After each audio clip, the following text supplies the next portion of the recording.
É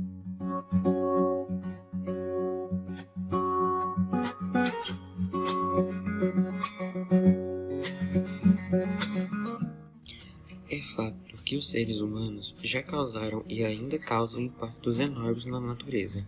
Podemos citar diversos exemplos, como a extinção de espécies inteiras, poluição tanto atmosférica quanto do solo, mudanças climáticas consequentes do efeito estufa, desmatamento e a destruição de biomas inteiros.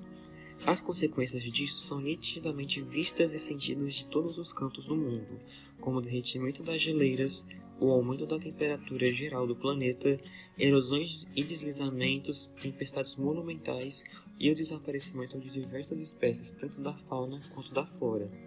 Entre as principais medidas que podem e algumas que estão sendo tomadas para diminuir este impacto, temos o reflorestamento de áreas desmatadas, a criação de um processo de despoluição dos rios, córregos e demais, e a aplicação de um método de exploração sustentável, além do melhor processamento dos resíduos gerados.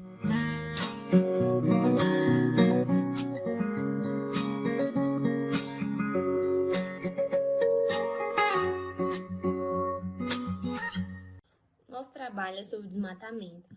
O desmatamento é uma coisa muito presente no mundo e principalmente no nosso Brasil. O Brasil lidera o ranking, o primeiro do ranking de maior desmatamento, porque ele desmata principalmente florestas primárias, que são Amazônia, Cerrado e a Mata Atlântica. As causas do desmatamento são diversas, e a primeira e principal causa é a ação humana, que provocam atividades para a ocorrência desse problema, como a expansão agropecuária, a abertura para a agricultura à espera de valorização financeira, atividade mineradora, áreas são devastadas para a instalação de equipamentos e atividades de exploração, maior demanda de recursos naturais, são a procura por matérias-primas e, consequentemente, por recursos naturais, e também o aumento das queimadas. A gente sabe que o desmatamento, além de prejudicar o meio ambiente, ele prejudica os animais e nós, seres humanos. Aqui no Brasil teve um grande avanço do desmatamento, né, com a chegada dos portugueses, na busca de exploração do pau-brasil, que eles usavam para vender, para construir imóveis, auxiliar na construção dos barcos e etc. O desmatamento ele é a atividade humana que mais afeta a Amazônia. Para ter uma noção, o total da área da Amazônia que foi desmatada equivale ao território da França. Para se ter um exemplo da ameaça na conservação da Amazônia, em 2001, as áreas desmatadas compreendiam a 11% do total da floresta. Muita coisa. E como eu havia falado, o desmatamento ele possui uma série de consequências que não se resumem somente ao meio ambiente, mas também a nós humanos. Mas por que tem que fazer a preservação da floresta? Simples. As florestas elas impedem a erosão e a desertificação do solo, reciclam o gás carbônico e auxiliam na harmonização climática, especialmente no regime de chuvas, por ser um lugar com muitas árvores. E conforme o regime de chuvas, por ser um lugar com muitas árvores. E conforme o ser humano vai desmatando, vai gerando consequências, como, por exemplo, a perda da biodiversidade, a exposição do solo à erosão, causando deslizamentos de terra e várias outras coisas, perda dos serviços ambientais, a desertificação e o aumento para o aquecimento global, e a contribuição para a intensificação do efeito estufa. Por quê? Porque o desmatamento libera quantidade significativa de gases no efeito estufa. Muitos especialistas acreditam que a Amazônia está sendo altamente desmatada ao longo do tempo por questão de expansão territorial dos agricultores. Porque conforme a produção deles vai crescendo, eles vão querendo aumentar cada vez mais, né? E aí eles procuram novos lugares. E acabam que, para aumentar esses lugares de plantio, eles acabam desmatando uma parte da floresta para conseguir aumentar a demanda de produção. E por isso, para tentar conter esse desmatamento significativo na Amazônia, em 2004 foi criado um plano de ação para prevenção e controle do desmatamento na Amazônia Legal. E a região também é monitorada por satélites para que as áreas desmatadas possam ser registradas e os responsáveis pela ação sejam punidos. E foi esse o nosso trabalho. Muito obrigada, José, pela sua atenção. E desculpa qualquer problema, porque é bem difícil apresentar trabalho à distância dos colegas, né? Mas muito obrigada.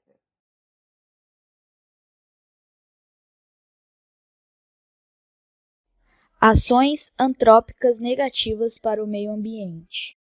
Os impactos negativos no meio ambiente estão diretamente relacionados com o aumento crescente das áreas urbanas, o aumento de veículos automotivos, o uso irresponsável dos recursos, o consumo exagerado de bens materiais e a produção constante de lixo.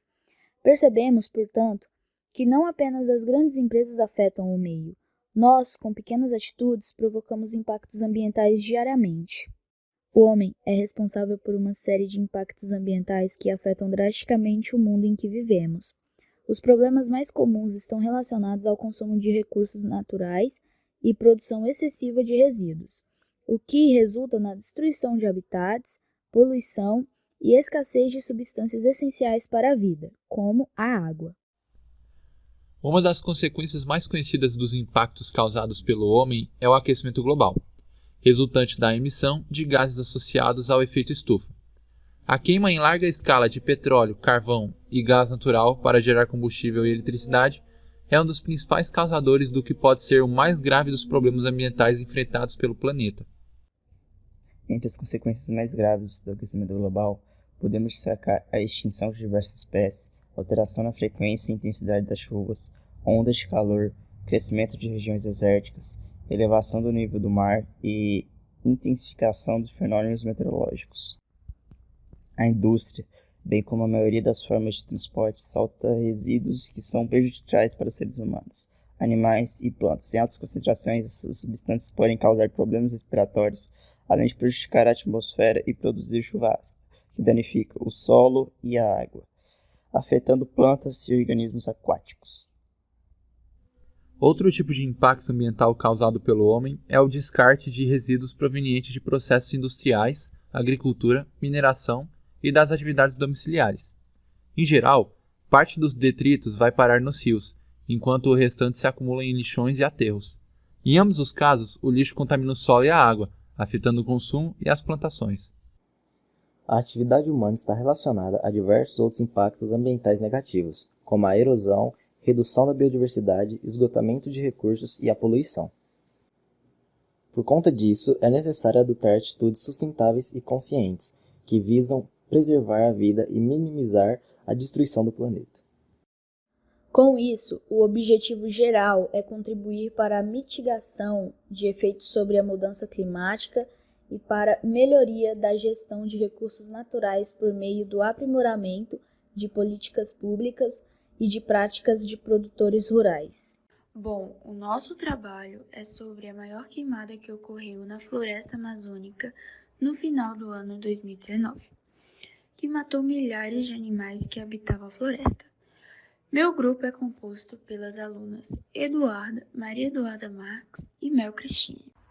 No final do ano de 2019, houve um aumento de 30% no número de queimadas registradas na floresta amazônica, em comparação a 2018, segundo os dados finais do Instituto Nacional de Pesquisas Espaciais.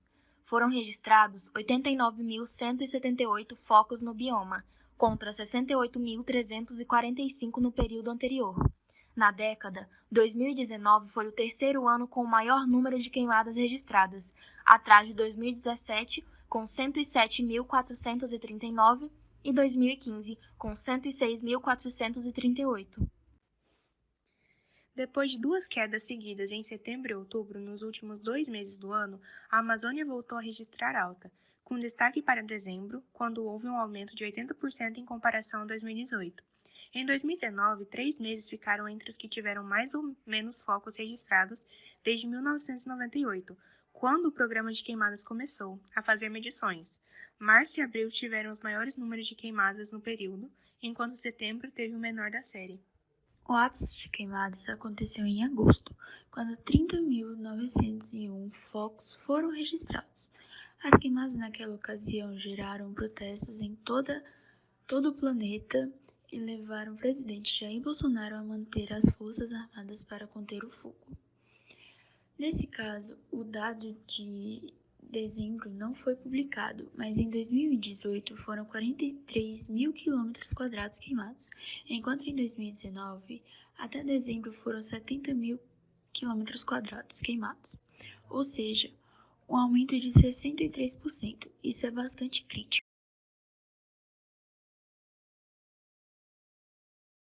O que é um ciclone? O ciclone é uma tempestade de ventos muito violentos que giram em turbilhão e se deslocam a grandes velocidades. Eles se formam devido à movimentação do ar gerada em uma área de baixa pressão atmosférica. O ar quente e úmido, sendo menos denso, eleva-se para as camadas superiores da atmosfera. Já o ar frio e seco, sendo mais denso, rebaixa-se para a superfície terrestre, gerando então a redução da pressão atmosférica. Logo, há uma liberação de calor devido à condensação provocada pela ascensão do ar quente e úmido. Assim, acaba aquecendo e gerando um processo de convecção e logo a instabilidade na área e, consequentemente, a formação do ciclone. Pode-se dizer também que os ciclones são alimentados pela umidade do ar. O ciclone bomba, no caso, é um ciclone extratropical, ou seja, surgiu em uma área subtropical. Ele acontece como uma conjunção de fatores naturais possibilita uma queda abrupta da pressão, gerando um intenso deslocamento do ar em poucos minutos. O termo bomba vem pelo fato da queda repentina de pressão, e é isso que determina a potência da tormenta, gerando fortes rajadas de ventos acompanhadas de tempestade. Os ciclones podem ser caracterizados de diferentes maneiras, e isso varia segundo os estudiosos da área. Contudo, muitos meteorologistas afirmam que a denominação de ciclone ou tempestade tropical é uma forma genérica de classificar fenômenos como os furacões, tornados e tufões. O que difere normalmente é a intensidade e o local de formação. De acordo com o CPTEC, tornados são considerados fenômenos meteorológicos com alto poder de destruição. Os ventos podem atingir velocidades acima de 400 km por hora, contudo, a duração do tornado é inferior à duração do furacão. Os tornados são basicamente redemoinhos formados por uma tempestade que corresponde a ventos giratórios em forma de funil. Quando se formam sobre as massas de água, são conhecidos como trombas d'água. Os furacões são tempestades tropicais com ventos que atingem mais de 119 km por hora, e sua intensidade, segundo o CPTEC, pode ser calculada de acordo com a pressão encontrada no seu centro, o mais conhecido como olho do furacão. Quando essa tempestade tropical ocorre na porção leste do Oceano Pacífico ou no Oceano Atlântico, é chamado de furacão. Quando ocorre na porção oeste, mais especificamente na Ásia, é chamado de tufão. O ciclone acarretou no Brasil diversos estragos em casas, edifícios e até mesmo destruindo várias plantações. Causou também queda de temperatura e uma queda inesperada de pressão atmosférica. Além de que, se deslocasse para o oceano, poderia ter causado ondas imensas e uma grande agitação no mar. E o ciclone vai acontecer de novo? Bom, o ciclone que aconteceu esse ano de 2020 foi intenso, mas não foi inédito. Segundo a meteorologia do clima do tempo, os ciclones extratropicais são muito comuns na América do Sul e já tivemos outros com força dessa ordem. Isso já aconteceu em 2004, que foi o ciclone Catarina, como ficou conhecido. Ele atingiu o litoral de Santa Catarina com ventos de até 176 km por hora. Entretanto, ele foi um ciclone extratropical tradicional, se formando ao longo de um período maior de tempo. Tá gravando, vai. Bom dia, professor. O meu grupo vai falar sobre os furacões bombas. Ele é composto por mim, Pedro Henrique, Tarcísio e Pedro Augusto.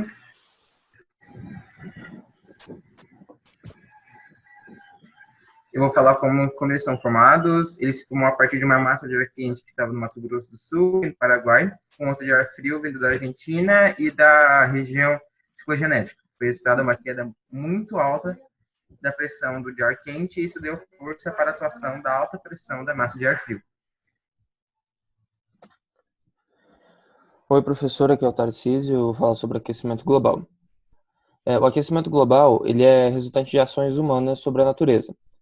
Ele é causado principalmente pelo uso de combustíveis fósseis, que são responsáveis pela acumulação de gases na atmosfera, como o dióxido de carbono e o metano. E também que o aquecimento dos oceanos, ele é um outro fator. Quanto mais, quanto mais as águas oceânicas estiverem aquecidas, a tendência que os furacões aconteçam é maior. Então, o local em que tem as águas dos oceanos aquecidas é mais propenso de ocorrer um furacão. Oi, professor, eu sou o Pedro Augusto. Eu vou falar sobre as consequências. As áreas litorâneas ainda terão ventos fortes e o mar muito agitado. E, e as temperaturas vão cair bastante por causa dos ventos fortes e o mar agitado.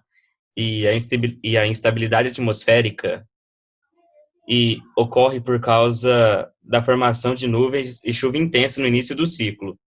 E quando se estabiliza, a temperatura cai bastante e a chuva diminui. Esse foi o trabalho. Tchau. Falem tchau, gente. Tchau, professor. Bom dia, professor. Hoje meu grupo vai apresentar a poluição, tema poluição pós-quarentena. O grupo é composto por mim, do Souza Lima, Gustavo Marques, Flávio Davi, Gabriel Queiroz e Lucas Henrique. Após o início da quarentena, declarada para conter a propagação do Covid-19, é visível grande queda nas taxas de poluição pelo mundo inteiro. À medida que os seres humanos permanecem ao interior, o ambiente está cada vez melhor. Por exemplo, a Índia é um dos maiores poluentes do mundo, colocou sob quarentena mais de 1,3 bilhões de pessoas. O resultado disso pode ser visto no céu e nos melhores índices de qualidade do ar. Pessoas em Punjab dizem que podem ver os picos nevados do Himalaia, uma visão que há décadas está bloqueada pela poluição. E somente Nova Delhi registrou uma queda de 60% em partículas finas, o poluente atmosférico mais mortífero do mundo.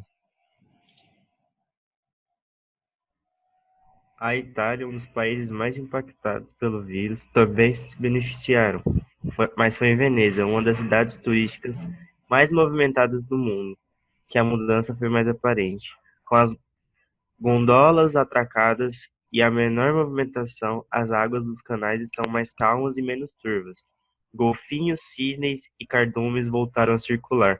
A Praça de São Marcos, antes lotada de pessoas, está vazia. A impressão é uma cidade fantasma. O Brasil não ficou de fora. Segundo a CETESB, houve queda de 50% na poluição do ar na cidade de São Paulo, uma semana após o início da quarentena.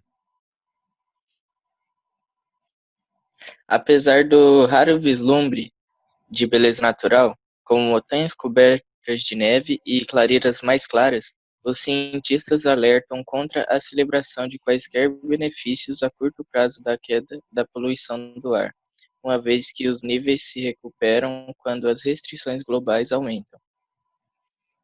Ok, essa foi a nossa apresentação, espero que tenham gostado. Em 2006, o desmatamento na Amazônia havia diminuído bastante, mas só que infelizmente voltou a crescer depois de 2012. E em 2018 teve a maior taxa de desmatamento da década. O desmatamento é uma das principais causas do aquecimento global. Além disso, a perda das florestas é um dano que só aumenta a cada dia, principalmente em consequência das ações humanas. As principais causas de desmatamento são pecuária, extração de madeira, hidrelétricas, agricultura, queimada, mineração, óleo de palma e expansão urbana. E esse foi o nosso trabalho.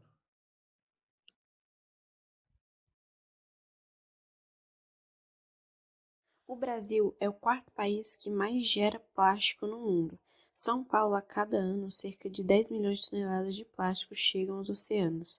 Nesse ritmo, até 2030, o lixo será praticamente onipresente nos oceanos, com um volume equivalente a 26 mil garrafas de 500 ml de água a cada quilômetro quadrado.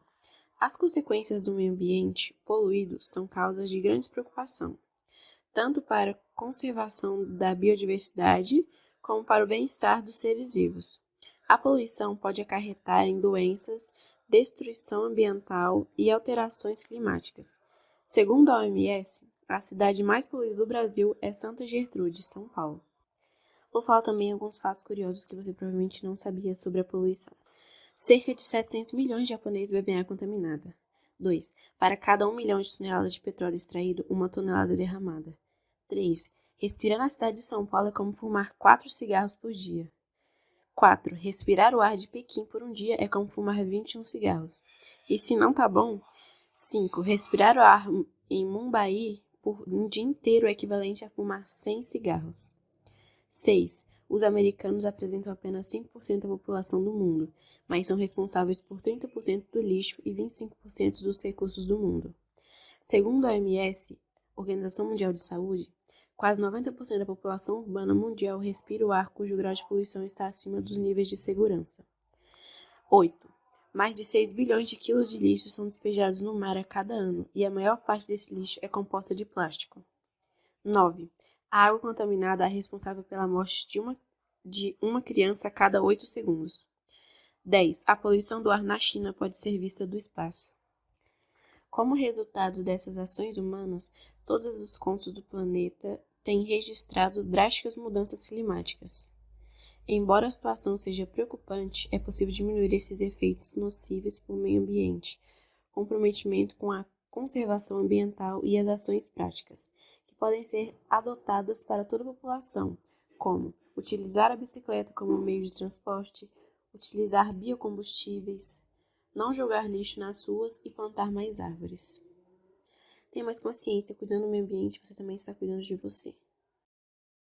Vamos falar hoje sobre o Cerrado.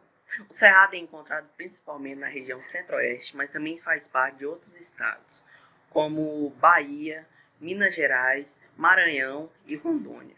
É marcado por extensos planaltos com chapadas sedimentares e depressões. O seu clima ele é tropical úmido e seco, com um solo muito ácido, tendo uma vegetação diversa em arbóreas e arbustivas. O cerrado é constituído por 2 estratos, arbustos pequenos, que é superior, e inferior, que são formados por granitos. O cerrado possui vários recursos de água, que distribui para vários rios do estado do Brasil. A biodiversidade do cerrado está ameaçada pelo desmatamento que tem sido grande. Graças à tecnologia de satélites e outras, a fiscalização tem sido maior, principalmente na década de 1940, com a mudança da capital de Rio de Janeiro para Brasília, teve que fazer novas rodovias, grandes obras, viadutos e pontes. Com isso, aumentou drasticamente a desmatação do Brasil. Amazônia. A maior floresta tropical do mundo, dona da maior biodiversidade do planeta, está em risco. Nos últimos 45 anos, nós desmatamos 20% da Amazônia e vem aumentando desde 2012, e tende a continuar. O desmatamento da Amazônia é motivo de grande preocupação para o Brasil, pois ele leva a alterações significativas no funcionamento dos ecossistemas, gerando impactos sobre a estrutura e a fertilidade dos solos e sobre o ciclo hidrológico, constituindo importante fonte de gases do efeito estufa. Com a construção da rodovia transamazônica, que corta o Brasil na direção leste-oeste com o objetivo de ligar a região norte do Brasil às demais regiões, deu início ao desmatamento na Amazônia. Essa construção de grandes proporções atraiu uma grande quantidade de pessoas para a área, que antes estava limitada às regiões litorâneas e ribeirinhas, e foi então que o desmatamento passou a se desenvolver, especialmente às margens da rodovia, nas quais as áreas foram desapropriadas para atender às práticas agrícolas, bem como projetos de colonização da região. O rio Amazonas despeja 17 bilhões de toneladas de água por dia no Oceano Atlântico e é a maior bacia hidrográfica do mundo.